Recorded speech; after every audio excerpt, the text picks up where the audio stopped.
तो हम लोग रेगुलर रिफ्लेक्शन एवं डिफ्यूज रिफ्लेक्शन को समझने की कोशिश करते हैं। तो इसमें हम क्या कर रहे हैं कि दो रे दे रहे हैं और दोनों समांतर किरणें और ये रिफ्लेक्शन के बाद भी दोनों समांतर ही जा रही हैं। और क्योंकि यह एक चिकनी सतह से टकरा रही हैं, जो कि हमने दर्पण का उपयोग किया है, समतल दर्पण का, तो यह दिखाता है कि जब समांतर आने वाली किरणें परावर्तन के बाद भी समांतर चली जाएं, तो यह किस प्रकार का रिफ्लेक्शन होता है? नियमित रिफ्लेक्शन होता है, यानी कि रेगुलर रिफ्लेक्शन होता है।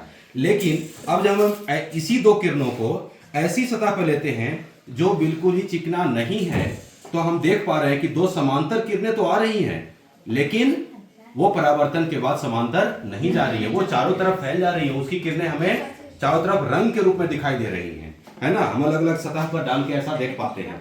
तो इससे क्या साबित होता है? इससे यह साबित होता है कि जो अगर सतह कैसा होगा, बिल्कुल ही चिकना होगा, तो उससे कैसा परावर्तन होगा? रेगुलर रिफ्लेक्शन होगा, यानी कि नियमित परावर्तन। और अगर सतह जो है रुखड़ा होगा तो उससे कैसा होगा? अनियमित परावर्तन। और एक और चीज हम यहाँ पर देख पा रहे हैं कि अगर हम आपतित किरण का कोण अगर बदलते हैं तो आप देख सकते हैं कि परावर्तित किरण का भी कोण साथ साथ बदल रहा है ना? और एक समय जब ऐसा आता है कि आपतन कोण को अगर हम ऐसे चेंज करते करते करते करते बिल्कुल ले आते हैं अभिलंब की तरफ, तो बिल्कुल ही क्या हो जाता है?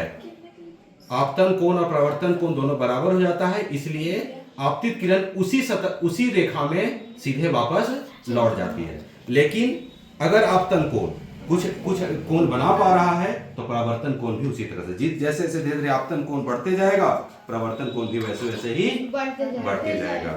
ये हमें यहाँ पर बिल्कुल ही दिख पा रहा है। ठीक, धन्यवाद।